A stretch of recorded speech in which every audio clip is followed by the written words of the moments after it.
answer it. It's a really good question. Where is the question? Do it on my phone, I guess.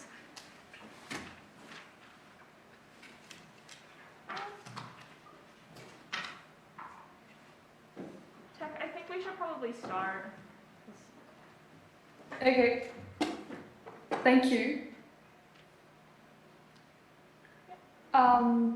Yeah, you tell me when we're ready. I think we're ready. Okay, amazing. Well, good morning everybody, and welcome to a session called Is It Possible to Decolonize Data? My name is Maria Paula Hernandez Ruiz, and I will be the chair for today's session. I know the conference is held in Maori soil, and I want to acknowledge that I have felt very welcome by all the greetings, which obviously I can't perform.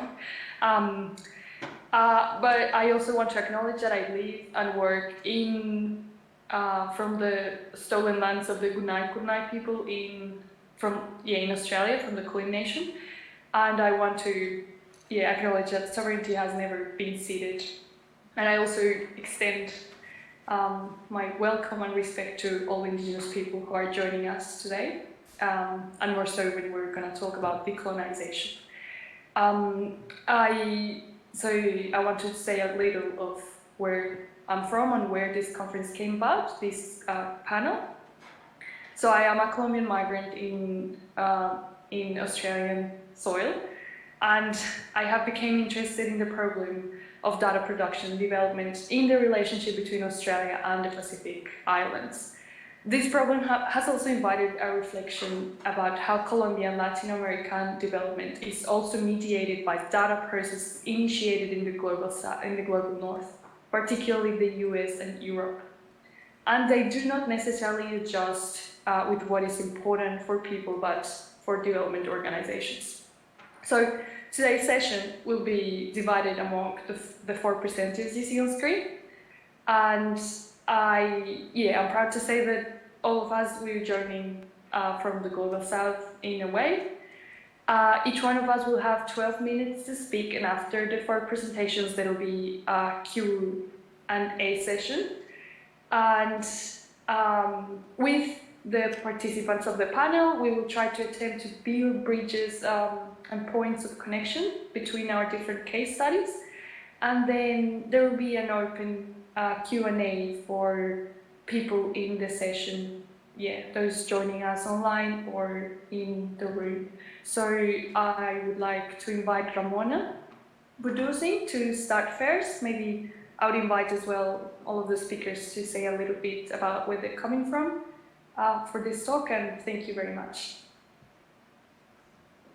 Thank you, Maria, for your very kind introduction. I'm presenting on behalf of my multi-country team. I'm from Trinidad and Tobago, and I work with the National University of Samoa, so I'm very grateful to be presenting on my colleague's behalf. And our colleague, Dr. Jessica Harding from the United States, who may be joining us virtually as well. So I'm just gonna share screen.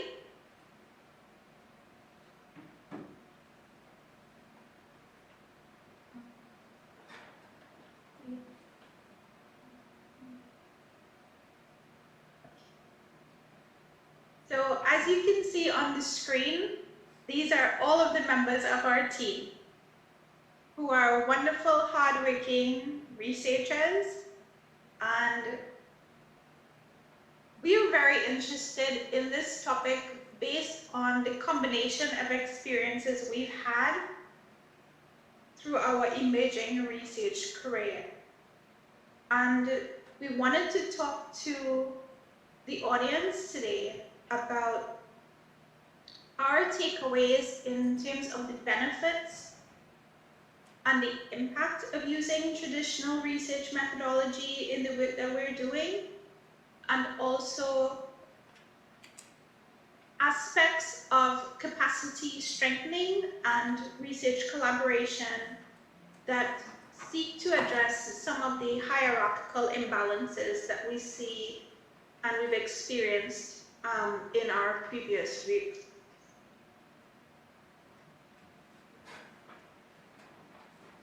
So the topic of this session, and actually many of the other sessions, decolonizing research, is quite complex, and my presentation is seeking to only touch on a few things in the short time we have. These are some points that stuck out to us in the literature in terms of the very limited presence of authorship from low and middle income country authors, the challenges we have in terms of access to funding, and how that influences the work that we do in terms of that power imbalance, and where we've actually been able to participate in research that we see ourselves also in the literature. We've had limited involvement in priority setting, and we've often been involved as data gatherers or in logistic support, and like limited recognition of how things function and the cultural appropriateness and cultural awareness of things in our country. So I just wanted to share a little summary of our previous experience, some of our good and some of our bad. In the years past, we were really enthusiastic, elated like high schoolers who are going on a field trip. So the personal experiences of these collaborations vary, but as time has pushed on, the elation gave way to guarded enthusiasm and then veiled caution and exhaustion. As faculty research output is either a requirement or required for promotion with classes that exceed 60 students, time for research is precious. Accounts include an external researcher asking for assistance to conduct fieldwork with no compensation or production of a research output at the end. External researchers easily gaining access to resources locally that local researchers struggle to access. External researchers who take for granted cultural protocols when fieldwork is required.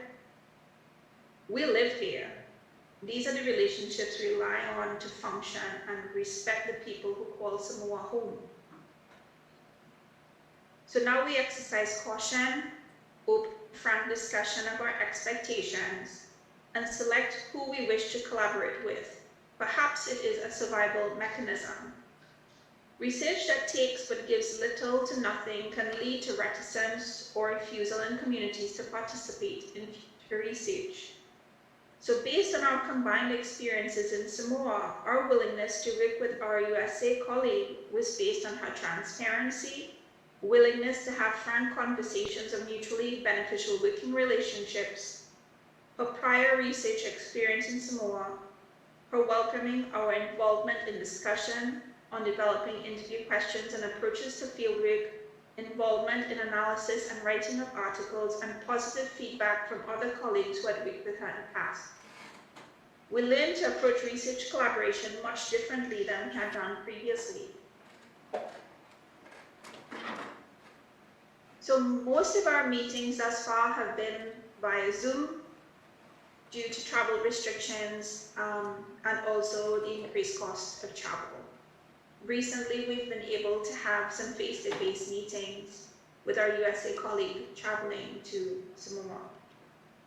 Our team is exploring the experiences and knowledge of patients with diabetes and persons who had amputations as a complication of diabetes, utilizing several Western and traditional research methodologies, including FreeList, Photo Voice, and Talanoa.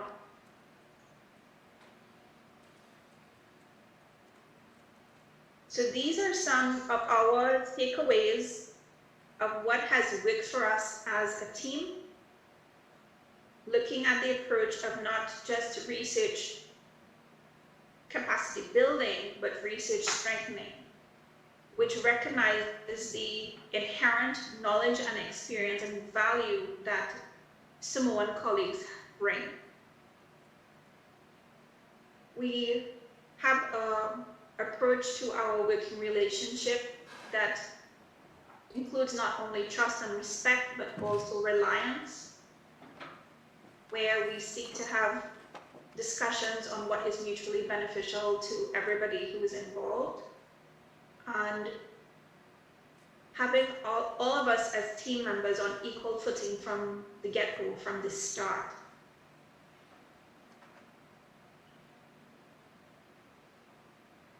And fostering an environment where there is mentorship and cordiality, so that we look forward to having a longer term research collaboration relationship. Taken from an article that looked at the research strengthening activities in the Solomon Islands with Australia researchers, one of the Solomon Island researchers had shared in a quote, actually taking part in the process of the stages that begins in drafting of the proposal, which involves consultation with the administration for consents, communities, and the individuals, gives me the confidence to become motivated to undertake research. So we've had several of our team members who are emerging researchers now take on leadership roles in running meetings, administration, and providing key feedback in how fieldwork and what are the components of our fieldwork strategies and what they should be. So although there has been an evolution of Western methodologies, and in some cases adaptation of Western methodology, it's very promising and positive that there is an increased recognition of the value of traditional and indigenous research methodologies and the importance of having journals and the academia recognize them as valid approaches to research, and also the importance of recognizing their value because of the impact of mismatch in how data is collected and how data is shared, because it is influenced by traditional cultures' ways of knowing and recording and storytelling. So as I come to our situation in Samoa, we've had training on the Talanoa methodology, which is a Pacific-based methodology which has gained much more acceptance in recent years, and that's just wonderful. So about 8 years ago, there was training in Samoa involving NUS as well on Talanoa, and we have in our practice as a research team included more research and training on Talanoa for our research team. So there are different definitions of Talanoa, so this is just one of the brief versions that I'll share here. That Talanoa is the free-flowing conversation that involves the sharing of stories, thoughts, and feelings.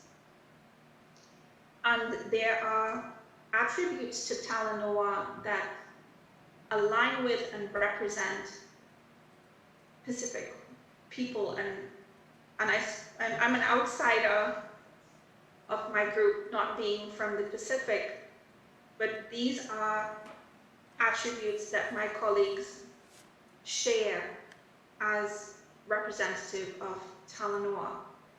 That it's reciprocal, where there is sharing between the person who is conducting the Talanoa and the person who is sharing information.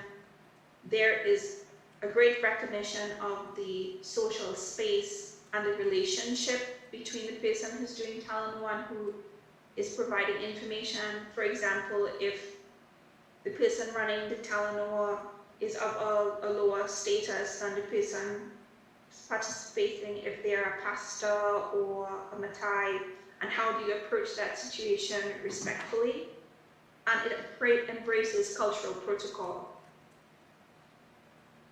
So it requires a lot of knowledge and training.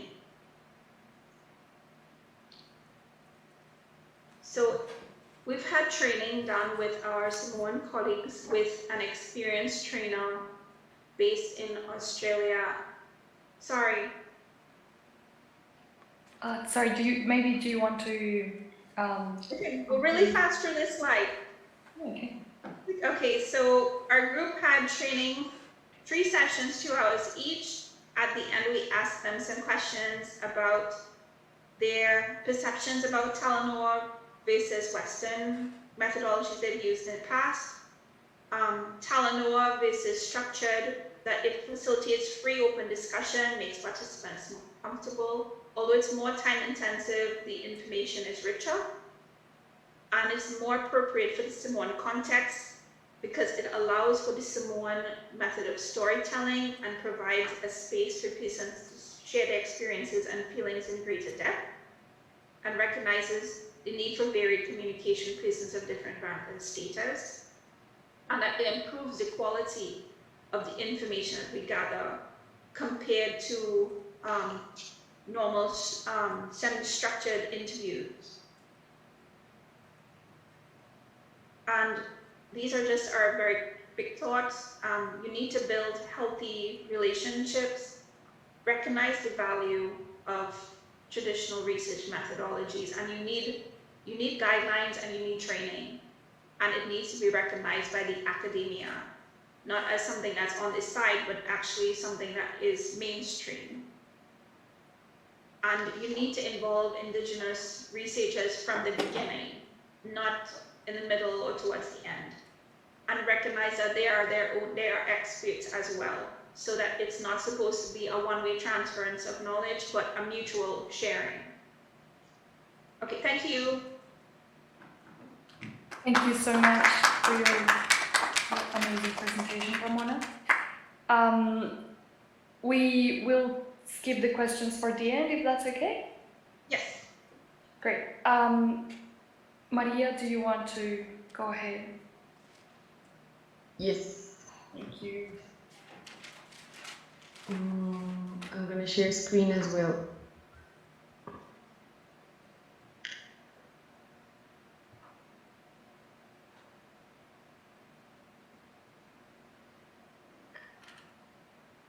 Okay. So, hello everyone. My name is Maria Galvis Malagon. I am going to present part of our research that I've been doing in a bigger group, as just like Ramona, with Sandra and Natalia, who are a demographer and an anthropologist. I am also an anthropologist, and we are working on a case study that we decided to title "These People Cannot Be Migrants Forever: Quantifying the Health Status of Venezuelan Pendular Migrants in the Colombian Border." This is part of a bigger project that is called COLEB. It's executed. I'm sorry, there's I don't know if my internet connection is okay. We can hear Yes. you great. Okay, sorry, something appeared saying that it was unstable. Anyway, so it's executed by Universidad de los Andes here in Colombia, and on the left side you can see the institutions that finance the project. So just to give you a brief context, we wanted to understand the whole process that was behind making migrants visible through the production of specifically health data. To follow this aim, we decided to work on a specific city that is right next to the Venezuelan border in Colombia. In the map, you can see Norte de Santander, the brightest in the brighter green. There's the department, the capital city of this department is Cucuta. And we did our fieldwork there, aiming to reach like one of the epicenters of migrants due to the socio-political crisis in Venezuela, and understand the socio-technical processes that are behind data collection, digitization, analysis, and usage for decision making. Time we asked about these processes with the people we talked, there was this emerging category all the time called pendular migration, which refers to these people who live in Venezuela but I mean, they have their residence in Venezuela and they constantly cross the frontiers due to different reasons, either having access to medical health services, but also maybe because they have family there or because they work in Colombia but live in Venezuela. So as I'm going to explain in this whole presentation, pendular migration is going to be like a bug in this data set. So just to give you also an idea of where we were doing our fieldwork, this picture that I show you here is was in an office where there was this policy. It was an office where migrants had to go in order to be part of a system and a policy that the government has launched to regularize their status here in Colombia. So these three posters showed this campaign of the government that is called there is still time, make yourself visible. And you can see that these people are kind of dissolving in the air into pixels. We thought that it was a very illustrating image of what we wanted to follow. How is the state, like what is the language of the state, and which is like these pixels can relate to data, to whatever is in the cloud, right? And then making them visible for whom? Like what are the narratives that are mobilized among those who produce the data that make migrants visible.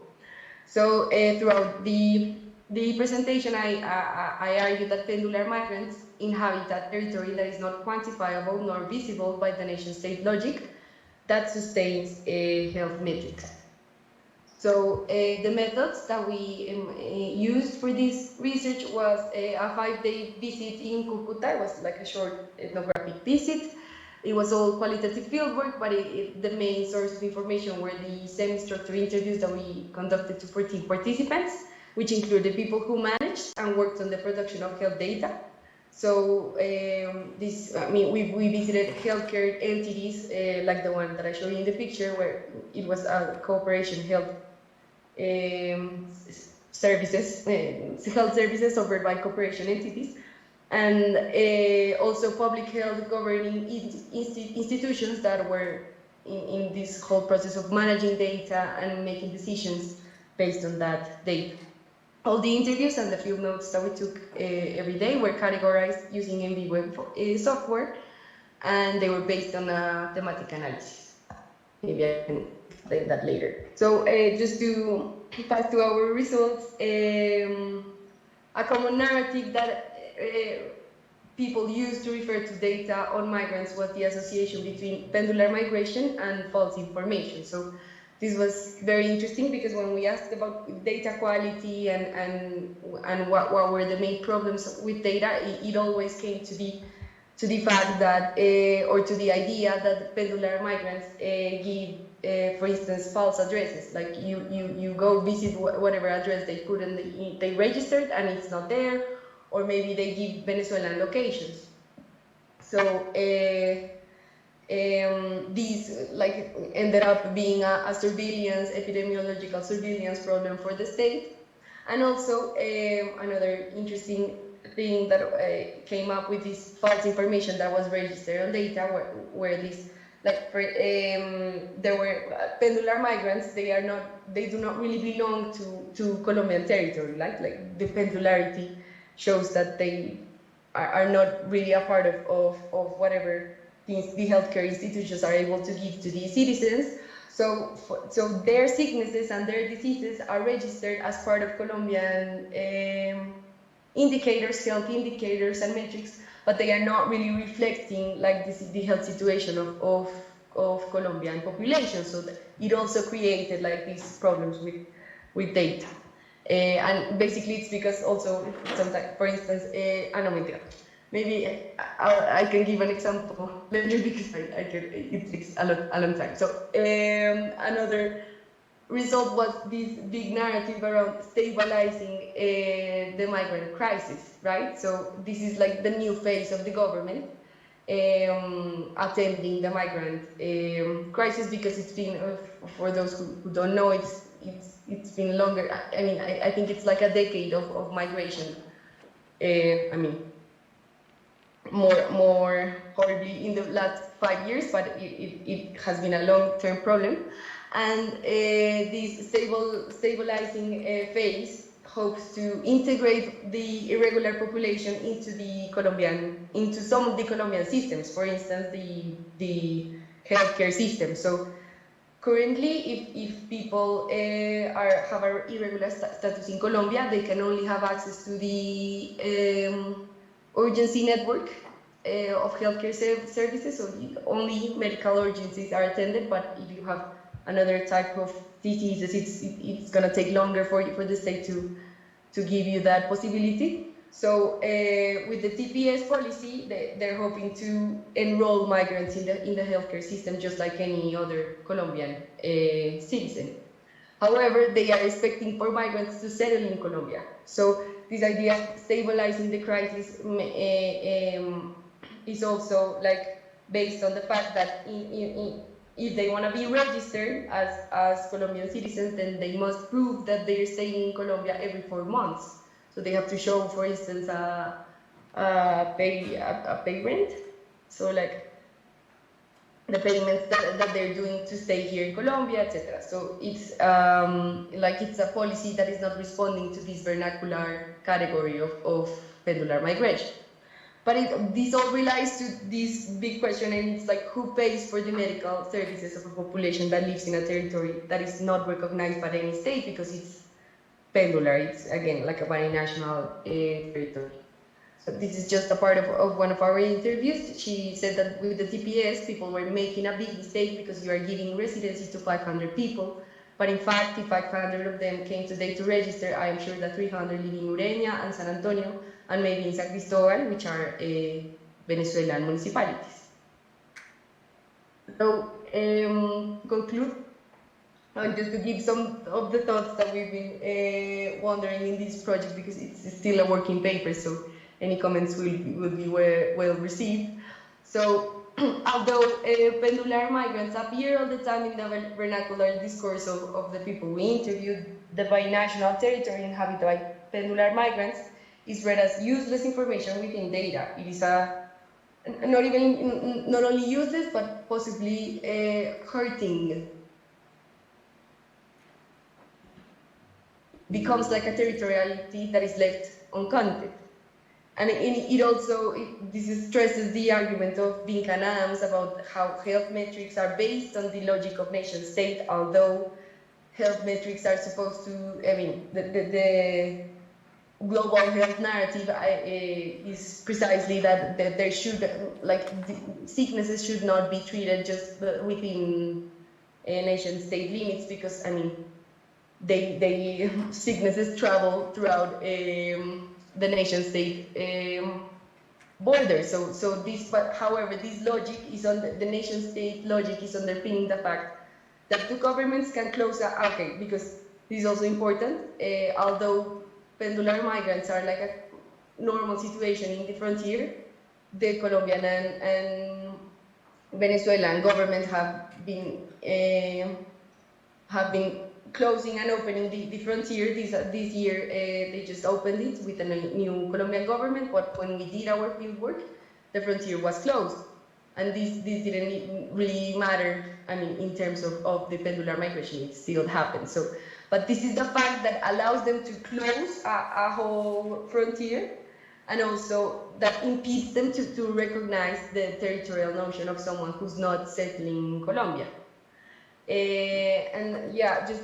We also dialogue with Crystal Biruk, who talks about the destabilization of the binary that exists between raw and cooked data, because she argues that all data, even that verified as clean by demographers, are cooked by the processes and practices of production, and this is precisely what we want to show as well, right? Like, you may have like a data set with specific categories, but then it might not suit the reality of people and the way that they are inhabiting a territory. So that for your attention. Thank you so much for your wonderful presentation, Maria. Julian, do you want now to speak? Yes. I have a couple of slides, but I prefer to just like showdown time. Okay, what I'm going to present here is what was my master's thesis on economics. I studied philosophy and then I did a master's in economics, both in Colombia. Its name is A Critical Study of Experimentation in Development Economics.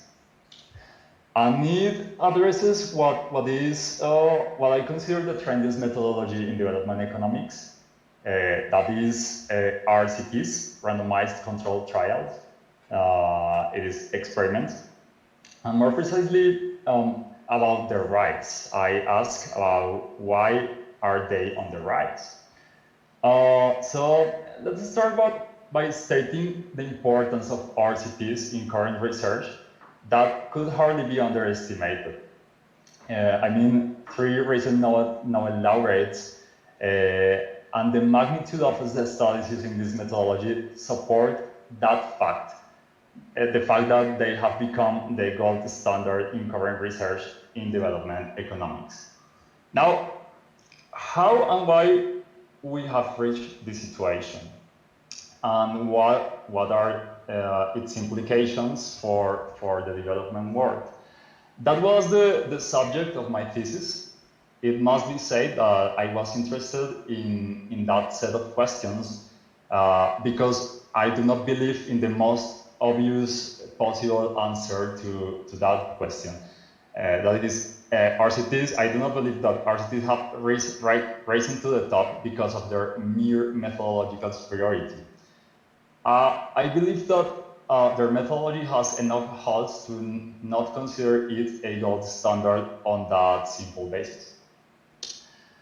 For example, a main limitation of RCTs is that they can't be just generalized in other contexts. The evidence that they offer cannot be considered completely conclusive either. Or not, at least if we stick to methodological rigor. And why shouldn't we, actually? They also suffer from another problem, their lack of depth in development. If you will, of investigative ambition. Their focus are micro problems, little but highly implementable material solutions to misery. For example, counseling, chlorine pills, mosquito nets, and so on. So let me just show.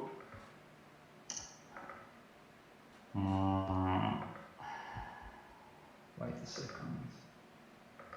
Here.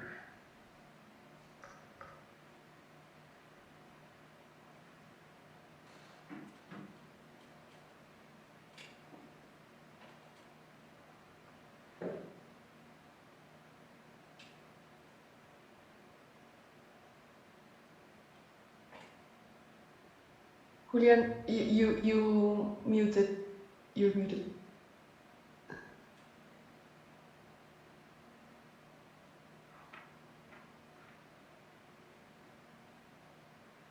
Muting all the same? Have you muted all the same? Yeah, we can listen now. But have you heard like the rest of the speech, No, the presentation? Since you opened the presentation, we didn't listen. Since you opened the PowerPoint. Okay. Thank you. Okay, this is a quote from an economist, Abhijit Banerjee, a Nobel Prize winner. And this quote was what interested me in this matter, in this topic, because I had a very different expectation of development economics until I read this. Let me read that quote to you. Perhaps making growth happen is ultimately beyond our control. Maybe all that happens is that something goes right for once, and then that sparks growth somewhere in the economy, and so on. Perhaps we will never learn where it will start, or what will make it continue. The best we can do in that world is to hold the fort until that initial spark arrives. make sure that there is not too much human misery, maintain the social equilibrium, and try to make sure that there is enough human capital around to take advantage of the spark when it arrives. It is not impossible that social policy may be the best thing that we can do for growth to happen, and micro evidence on how to do it well could turn out to be the key to growth success. So let me just stop the. Okay.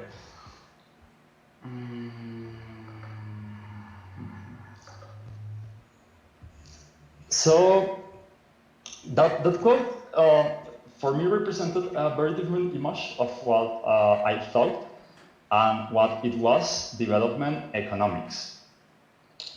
And then I became interested on the subject of RCTs. Actually, Abhijit Banerjee won the Nobel Prize for that work, making experiments all around the world, mainly in India. And then I tried to explain the rise of RCTs on a historical basis. I believe that RCTs represent the natural evolution of the field of development, but it is not a matter of methodological refinement, but is the logical succession of a failure, of the failure of the first development agenda.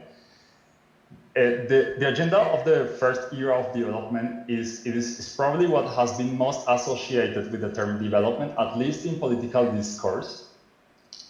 And it is about expectations of modernization in which the peripheral developing countries had to imitate the patterns of production and consumption of the central countries.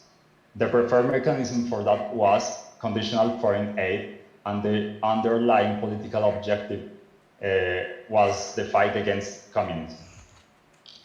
But this era failed. And why this era failed is a matter of debate.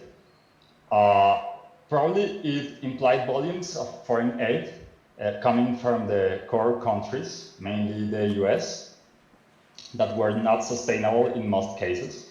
Probably also because these volumes depended on the political interest of the core countries in this mechanism, and eventually they found more effective mechanisms, for example, funding authoritarian regimes or supporting authoritarian regimes in South America for fighting against communism, or perhaps because the economics of development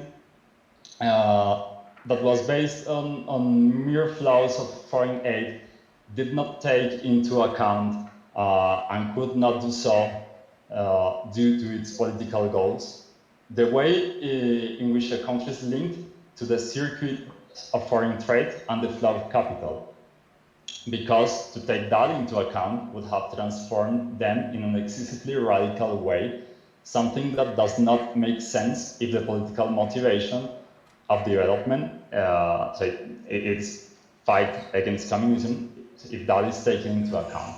In any case, the volume of modernizing aid dwindled and eventually ushered in the era of structural adjustment, the 80s. The idea of a great modernizing development by force of foreign aid gave way to the pure direction, at least as pure as possible, of the market. The state limited itself to the provision of specific services, seeking to sustain the macro-fiscal stability of the third world, and at the same time show some charity.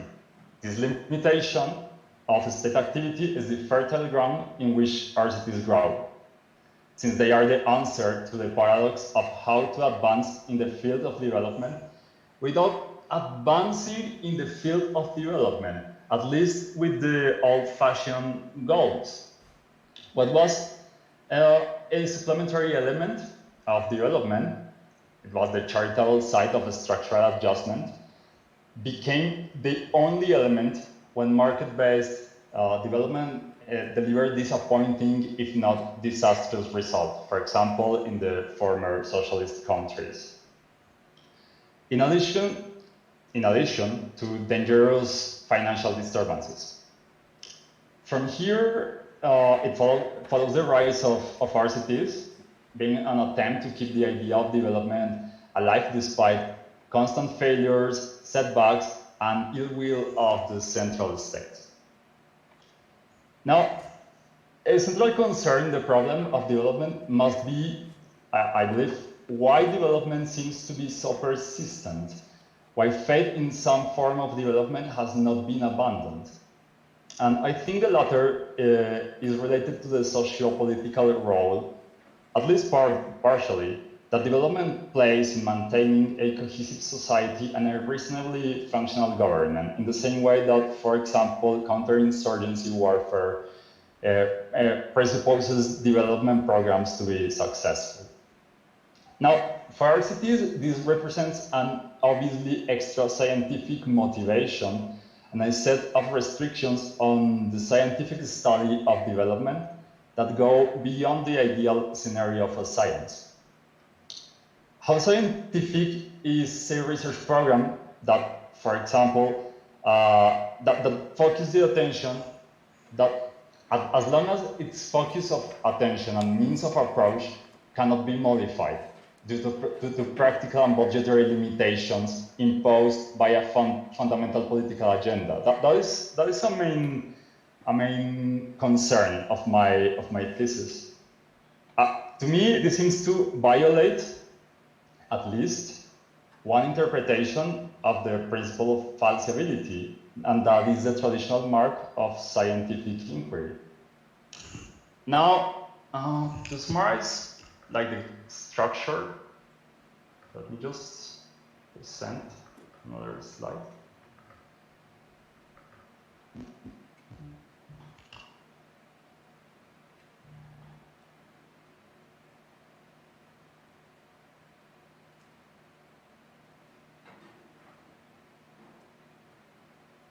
No, Julian, you're muted again, and we're not watching your screen.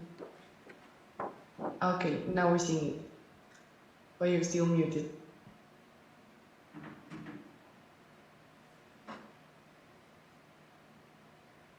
So that was a structure of my thesis. It is divided mainly in 3 parts. Always. Sorry, the Yes? time is up. Do you want to very Sorry. conclude? Yeah, so I want to finish with something. Okay. I want to do something. My thesis was not about a criticism against this method. It was about an explanation of why this method is on the rise. And why this method became a gold standard in development economics. That's it. Thank you. Thank you very much for your amazing presentation. And we have reached the last presentation, so that's my presentation. Yeah, again, thank you for everyone to be here. My name is Maria Paula. I am a PhD candidate in anthropology at La Trobe University in Australia, and my research explores the production of quantitative data about gender inequality in the South Pacific. I am in the first year of my candidature, and the aim in this session is to reflect on the relevance of investigating statistical data from a post-colonial perspective.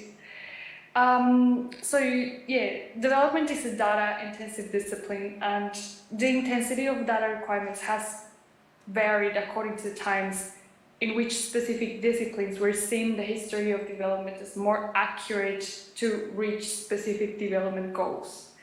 So for instance, like Julian was saying, the relevance of economics to reach macroeconomic stability is not the same as the current relevance of statistics to reach the SDGs, for example, which are specific and measurable, and that is not something necessarily attainable when you aim to reach macroeconomic stability. In this sense, development has always been a data-driven discipline, but its aims, as Julian has shown, have changed over time. So we can broadly speak of 2 moments in the goals of the development industry. One, before social policy, and the other one, after social policy. While before the 90s, there was a stronger interest for macroeconomic stability and balance of payments data, as Richard Harper in his ethnography has shown, for example, such an interest has slowly changed with the over-influence of NGOs into development work. Authors like Sally and Gilmary, for example, have shown how the influence of NGO work goes hand in hand with an interest in social policy and has become specific and measurable, like, again, the SDGs, to improve the livelihoods of people around the world using more and more specific development standards. The change in the objectives of development has necessarily changed the type of data produced within development as an industry and a science, changing the infrastructure for producing data as well. My research wants to investigate how the change has taken place using the case of gender inequality data in the South Pacific. I want now to refer to data itself. When I talk about data, I'm referring to quantitative bits of information that are often represented as a cell into a database. They can take other shapes though, like figures or responses in a paper after enumeration and census efforts. Also, figures including into programming softwares to produce statistical analysis, for example, or also as a final statistic, presenting a final report to sustain that a program worked. Data in this sense is contingent to the stage of its production. Like, again, quoting Crystal Beruk has shown, it has more than one shape, or it has different shapes depending on the stage of its production. Another when it passes into a database. And another one when it's used. Even when data are finished, the user stage still changes them, particularly when data enter processes of open access and reutilization, which are now so common. Yeah. So I have found, and I suppose this is why maybe I wanted to invite commentaries from the panel and the people on the room. Even I have thought of that to understand the workings of data and how it can be colonial, a good way to think of it is to think of data as having a career. So let me further explain this. A recent development project is to decolonize its work. At least that is the case in Anglophone countries, concerned about the impacts of their colonial legacy on development work. Although those critiques are loud and clear in the Anglosphere, they often come from Global South scholars writing in northern countries, like, for example, Arturo Escobar or Chanda Talpa de Mohanty. In Colombia, for example, those critiques are often not voiced in terms of decolonizing development, but of seeing the violence of development and describing the practical realities of dispossession and agency caused by development context, that, like is the case of Diana here, and also the difficulties of development-informed organizations to grasp such complexity, like Maria, my colleague Maria has shown. And in this sense, the project wants to see how development works in an era where decolonization is becoming a buzzword in a specific development industry. So if development sees itself as having colonial attributes, I wonder, how has the production of data been colonial? And here I'm not only referring to the practices by which censuses were used in the colonies as important activities for their management, as Crystal Beruk shows, but to the current data production practices that can reproduce colonial ways of knowing the world. As part of this exploration is like Ramona and yesterday's session on decolonization were reflecting on the division of labor within to produce development information. But also, I would like to explore other dimensions of this, like, for example, the links of those unequal labor positions with machines for making data, software for making data, and organizations that support data making.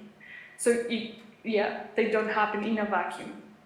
And the ultimate goal of this exploration, I think, is to think of ways in which, so to follow Eve Talk and Wayne Yang, decolonization does not only become a metaphor. My research, I hope, will open questions about how to unsettle data production practices at a level that invites practical changes in the ways development science is done. So for that purpose, and returning to the concept of the career of data, I borrowed the concept of document career from Richard Harper to explore the practical life of quantitative data in development work. With document career, Harper refers to how documents travel across an organization, in his case it's the IMF, and change as they move forward, as well as how they embody different temporalities as a result from specific divisions of epistemic labor within an organization. I want to borrow that concept to explore the career of data, to understand the practical making of data and the different stages that make part of the career. So far I have identified the following stages in the data career that can guide my practical research, which is planning and funding, enumeration and data collection, data cleaning, data transformation through analysis, data use, data safeguard, open access data, and once again, data use.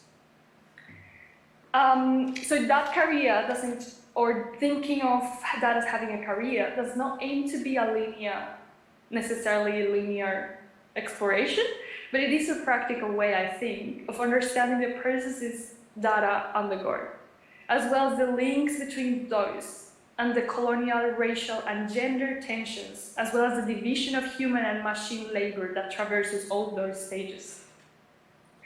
So just to conclude, linking this to the topic of the conference, the fact that data have all those processes that are not necessarily linear show the complexity of data infrastructure, and I think also open questions about how data can be a point of socio-technical contestation and dissent, and as well a point of creation of new things.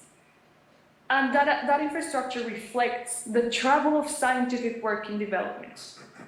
And this research may point out at the fact that questioning such infrastructures is a troubling task of understanding the colonial implications within the career of data, and to think of decolonial futures for how data is used and produced. I have not mentioned though what I refer to data infrastructure specifically. I am talking about the actors, including human, machine, and organizational, that allow the production of data. In the Pacific, such a grouping of actors is relatively new for the case of gender inequality data. I have traced it back to 2011, where the first and biggest development project addressing gender in the Pacific was agreed between the Australian government and the South Pacific Islands and the peak bodies, such as the Society of the Pacific Community and the Pacific Island Forum. And this agreement launched a program that was called Pacific Women Shaping Pacific Development, which in part involved research on gender inequality in the Pacific Islands to sustain specific interventions, which very important interventions like crisis centers to tend victims of domestic violence, but which needed hard data to be sustained. So the specificity of data infrastructure in the Pacific is that it operates in a network of NGOs, government agencies, and funding of DFAT, that is the Department of Foreign Affairs and Trade in Australia. And I would like to explore how data works and become into manageable units of information in order to think of how it's colonial and to think of possible decolonial futures for data collection efforts that can inspire inter-regional work with other formerly colonized regions. Thank you. If the panel agrees, I would like to open the space for questions for people maybe in the room and who are streaming.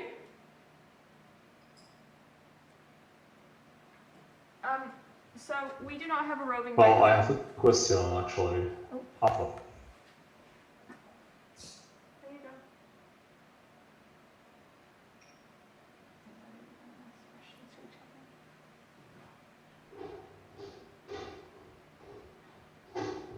go. Uh, Maria, I said that I have some questions about. I have a question to Ramona actually.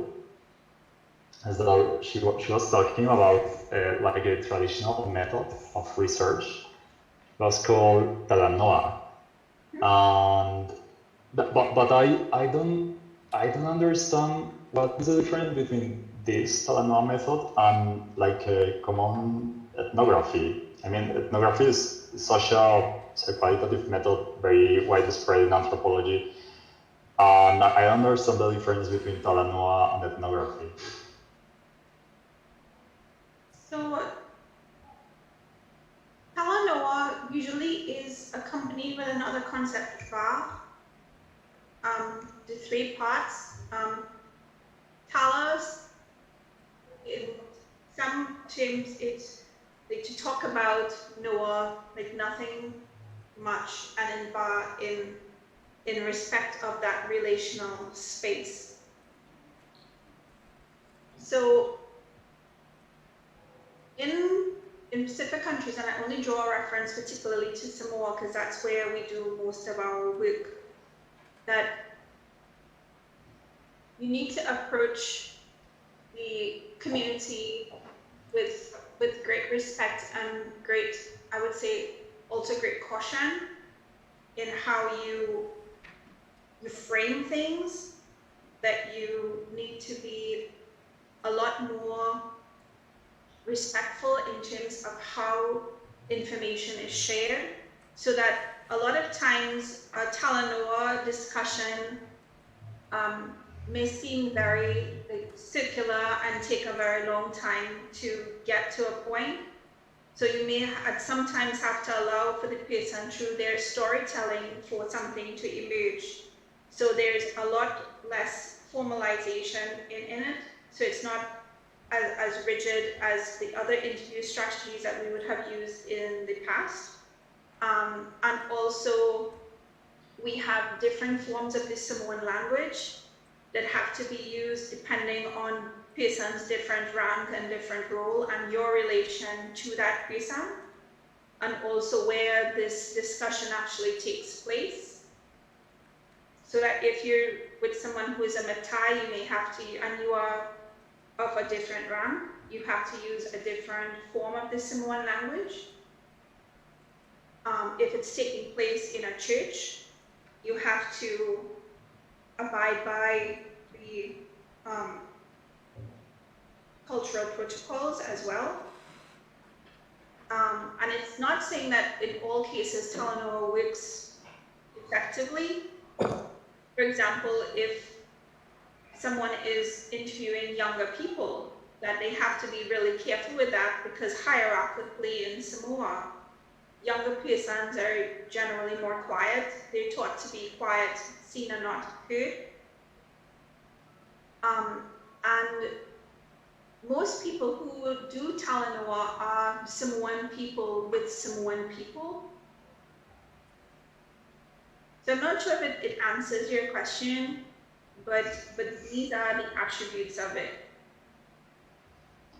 Yes, well, I actually think that a good part of an ethnography is like that you described. I mean, but I understand that the Talanoa method is specific to a particular community. For example, you can use it here in Colombia, or because it is like meaningless to people here.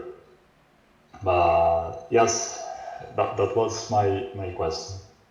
But there is an author. I'm so sorry, Julian. I'm trying to find exactly her name.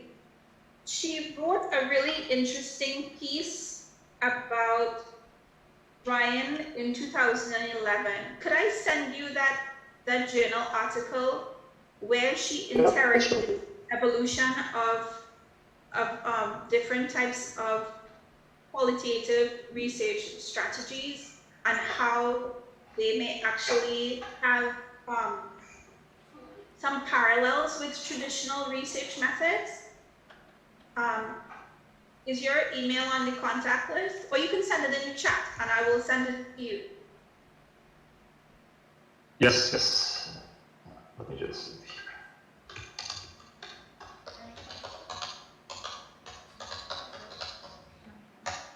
You can come up or we can shout. Yes. Do you guys want to come up to ask, or we can just shout? I can move the mic, try to turn the mic in your direction. We can see if it works. I'll come up and just in case they can't hear. Okay. We have a question from the audience. They're going to come up because we don't have a roaming mic.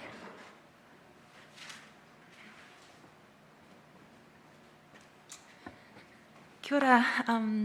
What a wonderful presentation and panel. It's just been a real delight to listen to. So thank you for the opportunity. Just want to commend you all in together. It was a really nice synergy. My name's Janella Cobb. I'm from Volunteer Service Abroad, previously from the University of Waikato. I wanted to, first of all, if I can sneak in two, first of all start with a comment to Maria.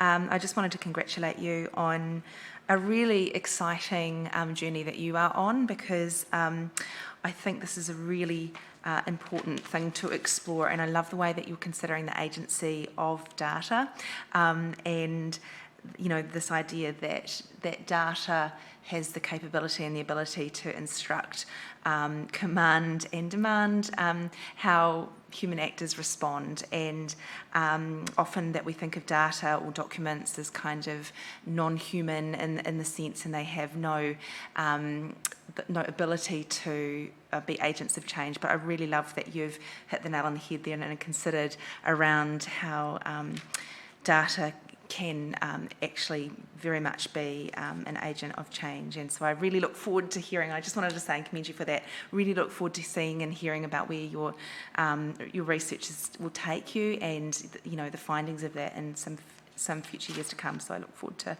following your journey. So I also just want to ask one question to Ramona. So congratulations again, on a wonderful presentation. And my question was really quite simple. What's your next steps for you in terms of decolonising methodology? Are you going to continue to explore Talanoa, or have you got future plans for other exploration of decolonising methodologies? Thank you so much for your question. Our team will continue utilizing the Talanoa methodology in our research with persons with diabetes and for amputees who've had that as a complication of diabetes. And this is research that will be ongoing into 2023. Awesome. And we do hope to submit a paper to the conference proceedings on our work, which will provide further detail that we couldn't cover in the presentation. That's fabulous. Wonderful. Thank you. Thank you so much for your great question and wonderful comment. Can I ask you a question? To Ramona, how have you felt about using Talanoa? You mentioned that you're not from the Pacific. How have you felt using the method? How has been your engagement with Talanoa without being from the Pacific, I guess, is the question. So there are two parts to this. We do the Talanoa method in Samoan language, and my Samoan is abysmal at best. So my role in our team is more on the administrative end, facilitating meetings and handling documents. And so I leave that to my Samoan colleagues to do that. But we also do incorporate aspects of Talanoa and VA in our team meetings, which have parts in Samoan and parts in English, so that we open with the prayer. We're very open to discussion. We allow our senior members of our team to speak first, and our meetings generally are much more fluid than I've seen other team meetings in other cross-country collaborations. So as an outsider who's lived and worked there for 8 years, I have really great respect for Talanoa as a methodology to elicit a depth of response that I've not seen in transcripts from other types of interview strategies. So that it's much more emotive and connected to people's experiences in their community and structures and organizations, that it gives a much more holistic view that I've not seen in other types of research strategies.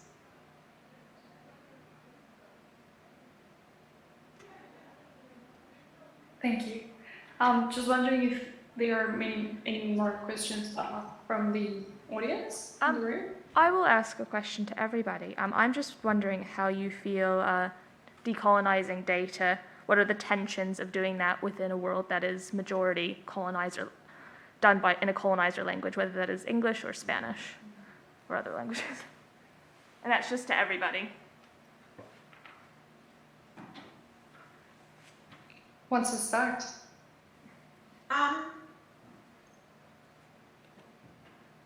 I think that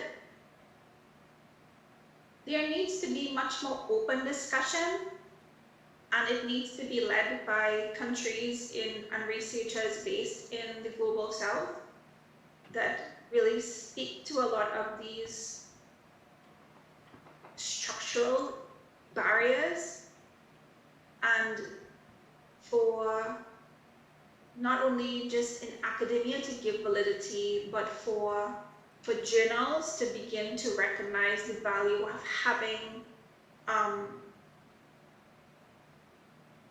data that's produced not using what are these standardized Western formats, to them to be shared and not only to be accepted in only regional journals, but in journals that share research globally.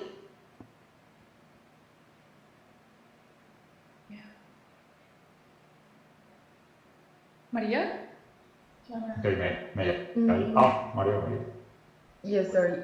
No, I was thinking the same before getting into this session, because I think it's very hard to actually claim that you're doing a decolonized research, and I think it requires a lot of reflexivity during the whole process, I guess, because it's always like also this asking this question about who is the data for and why is it being produced, like never forgetting like those basic questions, because they define the worlding that the data starts to create, right? So and it's we can't also forget like the power of quantitative information, right? Like I feel from social sciences what we're doing is historizing and doing new methodologies and like qualitative biasing, if you want to put it, if there's a way to put it, data, right? So it's also like a political purpose in a way, just consciously asking yourself those basic questions.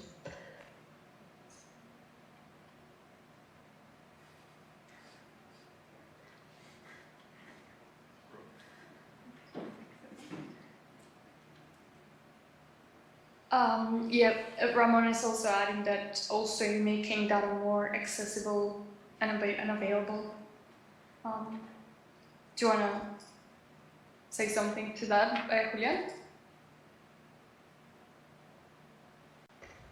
Well, yes, I actually, well, I want to ask something to Maria, but I don't think we have enough time. But I want to say about decolonizing data, well, I believe the thing goes beyond mere data. I mean, it is also a thing about how methods of research are going to be judged in the end. That is a very, very English biased, colonial biased process. So as I don't know if many of us have experienced that, and that is not, I mean, that is not like some objective process we could point out. No, it's a very, very subjective, very English-based process. That is a thing that is not talked about, but I think that is an important thing.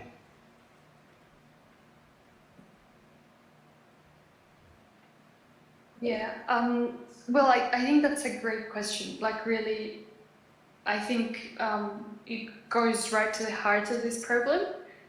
And, well, I think in a like Ramona and Maria were saying, yeah, I think it goes to accessibility and to make, like, to acknowledge other forms of knowledge production, but I think it has, like you mentioned, languages, and I think that has a lot to do with how knowledge is produced. If you have to think in another language in order for your knowledge to be valuable knowledge, then there is one first barrier to begin with, yeah?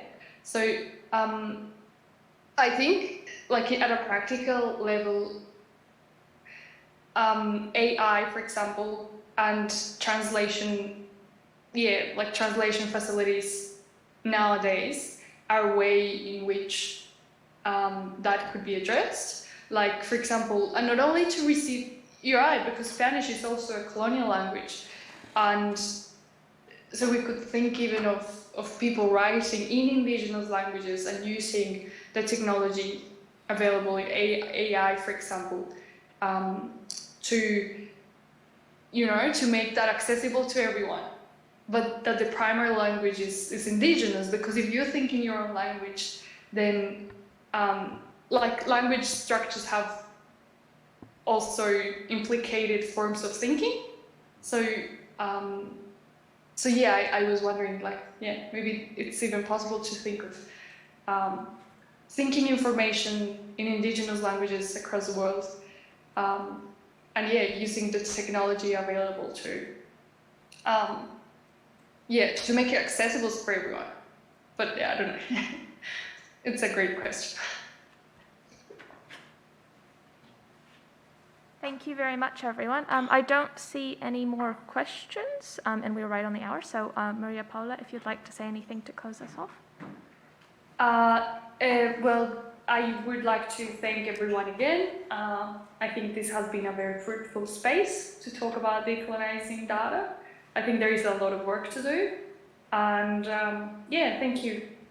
Yeah, de corazón, from the heart to everyone. Yeah, thank you. Thank you, Maria, for having here.